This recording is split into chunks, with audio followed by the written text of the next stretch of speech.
পাকিস্তান ম্যাচটা জিতে যেতে পারে, বাংলাদেশকে হারিয়ে দিতে পারে। বাংলাদেশ যে আজকে ভুলগুলো করেছে লাস্ট সময়গুলোতে, সেইগুলো নিয়ে আমি বিস্তারিত আলোচনা করছি। দেখেন, সাজিদ খান আপনার ব্যাটিং এ নেমেছে, তাইজুল ইসলাম তাকে অফ স্টামে বল করছে, মানে অফ সাইডে বল করছে, আর সাজিদ খান সেটা আপনার বলে কয়ে আপনার চার মারছে, আপনার খোঁচা দিয়ে চার মারছে, সুইপ করে চার মারছে।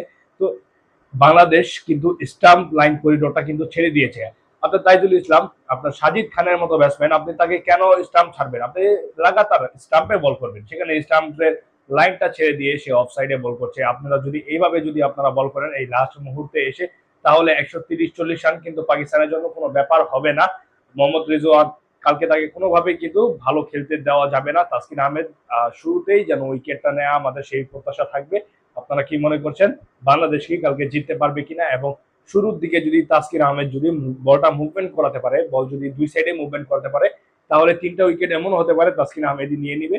তো আপনারা কি মনে করছেন বাংলাদেশ কি আপনার কালকে পাকিস্তানকে শুরুতেই 3টা উইকেট ফেলে দিতে পারবে কিনা, নাকি বাংলাদেশ আপনার ম্যাচটা হেরে যাবে, আপনার এই টেস্টটা হেরে যাবে, টেস্টটা ড্র করবে?